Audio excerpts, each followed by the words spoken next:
Hello guys, आज हम लोग जो यहाँ का ऑटोमेशन टेस्टिंग का सिलेबस है उसके बारे में डिस्कस करेंगे। जावा प्लस टेस्टंजी फ्रेमवर्क प्लस सेलेनियम का है। तो सबसे पहले हम लोग जावा के बारे में डिस्कस करते हैं। जावा में क्या क्या हम लोग को पढ़ना पड़ता है सिलेबस में, आपको जब ऑटोमेशन टेस्टर बनना है तो जावा में सबसे पहले आपको बेसिक्स ऑफ जावा पर पढ़ना पड़ता है, जिसमें आपको क्लास है, मैथड है, ऑब्जेक्ट है, उसके बारे में आपको डिस्कस करना पड़ता है वो चीज़ें क्या हैं। जब आपका क्लास, मैथड, ऑब्जेक्ट के कॉन्सेप्ट क्लियर हो जाते हैं देन आप लोग क्या कर सकते हो, ऑब्जेक्ट के से रिलेटेड जो भी चीज़ें हैं वो करोगे। फिर कंडीशनल जो स्टेटमेंट्स होते हैं, जो लूप्स होते हैं, इफ़ एल्स कंडीशंस के हैं उसके प्रोग्राम आप चेक करोगे, लूप्स के, फॉर ईच के, लूप्स के, क्योंकि ये सारे कॉन्सेप्ट हमारे ऑटोमेशन में यूज होंगे। इसके बाद जो आपका मेन मेथड होता है जिससे हम लोग अपने प्रोग्राम को एग्जीक्यूट करते हैं उसके बारे में पढ़ते हैं, जो कैसे प्रोग्राम एग्जीक्यूट करते हैं, क्या चीज़ें होती हैं, वो मेन मेथड।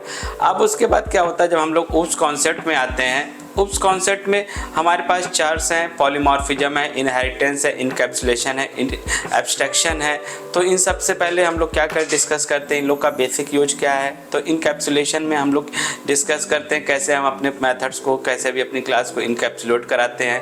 एब्स्ट्रैक्शन में यूज करते हैं कैसे हम लोग अपनी चीज़ों को एब्स्ट्रैक्ट कराते हैं एक क्लास से दूसरे क्लास में। फिर उसके बाद पॉलीमॉर्फिज्म होता है, जो पॉलीमॉर्फिज्म में पढ़ने के लिए सबसे पहले आपको मेथड ओवरलोडिंग और मेथड ओवरराइडिंग आना चाहिए, और इसके लिए हमें इनहेरिटेंस का कॉन्सेप्ट यूज करते हैं, जो डिफरेंट टाइप्स के इनहेरिटेंस होते हैं। देन ये सारे जो कॉन्सेप्ट आते हैं, method overloading, inheritance, method overriding, ये सारे पॉलीमॉर्फिज्म में आते हैं। तो ये हमारे जो कॉन्सेप्ट होते हैं, इनहेरिटेंस हम लोग पढ़ लेते हैं, उसके बाद पॉलीमॉर्फिज्म पढ़ते हैं, एब्स्ट्रैक्शन पढ़ते हैं, इनकैप्सुलेशन पढ़ते हैं। तो ये होता है हमारा सिलेबस, जो होता है आपका मेनली जो उप्स कॉन्सेप्ट होता है, ऑब्जेक्ट ओरिएंटेड प्रोग्रामिंग सिस्टम। तो ये पूरा कॉन्सेप्ट होता है, ये चीज़ें हमारी होती हैं। अब इसके बाद क्या आते हैं, हम लोग नेक्स्ट पढ़ते हैं एरे पढ़ते हैं, स्ट्रिंग पढ़ते हैं, एक्सेप्शन हैंडलिंग पढ़ते हैं।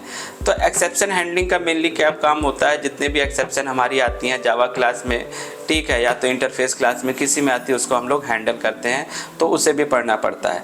तो अभी अब क्या हो रहा है, जो ट्रेंडिंग हमारे पास आ रहा है, तो अब कलेक्शन भी आप लोग को जावा में जो इंटरव्यू पूछे जा रहे हैं या हम लोग जो इंटरव्यू दे रहे हैं उसमें आपको कलेक्शन में, तो हम लोग क्या करते हैं कि एडवांस वर्जन जो होता है वो जावा कलेक्शन का भी आपको ब्रीफ आइडिया देते हैं। अगर नीड होती है तो ये भी देते हैं, या तो एनएम एरे का भी पार्ट हम लोग कुछ कराते हैं। तो इस तरह हमारा तो होता है जावा का पूरा सिलेबस कंप्लीट होता है। उसके बाद हम लोग आते हैं ऑटोमेशन पे। ऑटोमेशन पे सबसे पहले आपको बेसिक्स ऑफ ऑटोमेशन सिखाते हैं, जो सेलेनियम की हेल्प से। तो सेलेनियम की हेल्प से जितने भी मेथड्स होते हैं, स्क्रिप्ट को, किसी भी वेब पेज को ओपन करना, क्लोज करना, ठीक है, कोई टेस्ट केस पास हो रहे हैं, फेल हो रहे हैं, ये करते हैं।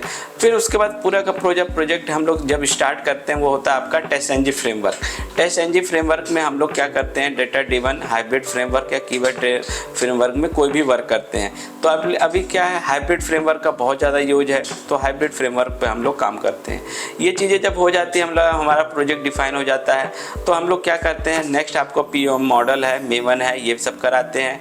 देन सारे के सारे प्रोजेक्ट को जो आपने कम कर लिया उसे क्या करते हैं, गिट और गिट हब पे पूरा इम्प्लीमेंट करा देते हैं।